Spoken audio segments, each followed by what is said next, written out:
দ্বন্দ্বে কোনো আনন্দ নাই, আপোষ করো ভাই, লিগালে আছে পাশে, কোনো চিন্তা নাই। এই প্রতিপাদ্যকে সামনে রেখে সকলের আন্তরিক সহযোগিতায় জাতীয় আইনগত সহায়তা দিবস 2025 সফলভাবে পালনের মাধ্যমে রাষ্ট্রীয় আইনি সহায়তা কার্যক্রম সম্পর্কে ব্যাপক জনসচেতনতা বৃদ্ধি পাবে। এর সুফল হিসেবে 2024 সাল থেকে 2025 সালের মার্চ পর্যন্ত গাজীপুর জেলা লিগাল অফিসে মোট 831টি আবেদন করা হয়েছে এবং আইনি পরামর্শ প্রদান করা হয়েছে 1144 জনকে। সফলভাবে আপোষে নিষ্পত্তি করা হয় মোট 196টি মামলা, 96টি আবেদন। মোট অর্থ আদায় করে দেওয়া হয় 1,38,74,600 টাকা। আমাদের রাষ্ট্রের এমন কিছু রাস্তা আছে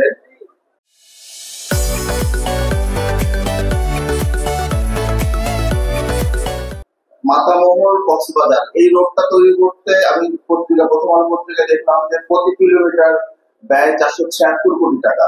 ওয়ারাস আমাদের বিচার বিভাগ, গোটা বাংলাদেশের বিচার বিভাগ 1 বছর চলতে পারে 5 কিলোমিটার রাস্তা তৈরির খরচ দিয়ে।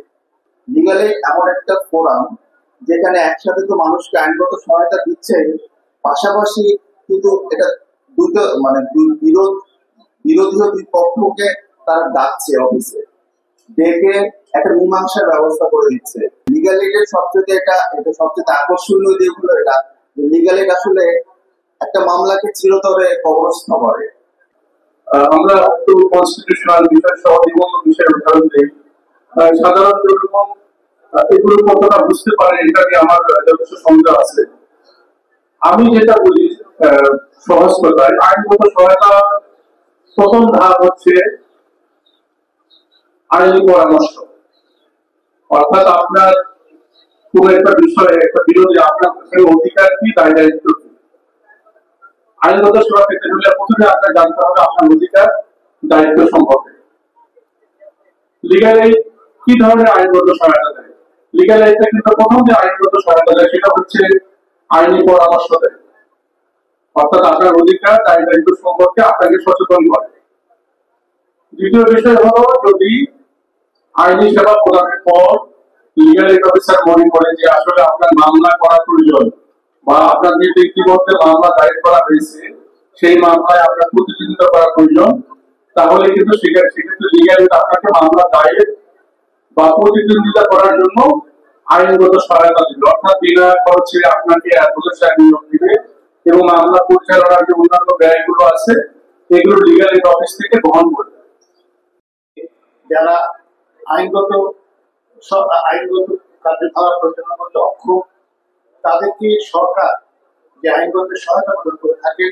আইনগত সহায়তা দুইটি ধারা, একটা হচ্ছে পরামর্শ সহায়তা আর একটা হচ্ছে মামলা খরচ পরিচালনা সহায়তা। এই যে একটা গুরুত্বপূর্ণ পদক্ষেপ, সরকারের একটা গুরুত্বপূর্ণ কার্যক্রম, এটাকে মানুষের মধ্যে এই বিষয়ে তথ্য ছড়িয়ে দেওয়ার প্রয়াসে এই 28শে এপ্রিল থেকে একটি দিবস হিসাবে সারা দেশে ব্যাপকভাবে পালন করা হয়। যে আসলে আমরা যতই কাজ করছি এখন পর্যন্ত আমরা জনগণের তৃণমূল পর্যায়ে এই মেসেজটা এখনো পৌঁছাতে পারিনি। এখনো অনেক জনসংখ্যার অনেক মানুষ এখনো জানে না লিগাল এইড কি বা লিগাল এইড কিভাবে সাহায্য করে, লিগাল এর মাধ্যমে কিভাবে সাহায্য পাওয়া যায়। আগে ছিল আইনগতভাবে সহায়তা করা, অর্থাৎ শুধু অ্যাডভোকেট যারা কাজ করবেন তাদের বিলগুলো দেয়া। এটা কিন্তু আস্তে আস্তে আস্তে আস্তে এই এত দূরে এসেছে। অর্থাৎ হাঁটিয়ে পাওয়া করে আমরা এখন একদম মোটামুটি সব লিগাল এইডের সবকিছুই হচ্ছে।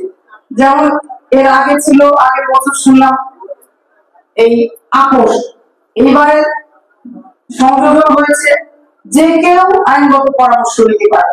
এই আপোষ বাদেও যে কারো, সেখানে গরিব ধনী নির্বিশেষে, যারা মনে করে যে মামলা একটা করতে গেলে প্রচুর পরিমাণে সময় লাগবে, তারপর সময়ের চাপে যন্ত্রণা যাওয়া আসা, এই যারা মনে করে যে আমার দ্রুত মামলা নিষ্পত্তি দরকার, সে যে কোনো স্তরের হোক না কেন, এই যে আইনগত পরামর্শ, এটাও কিন্তু লিগাল এইডের মাধ্যমে পাওয়া যায়।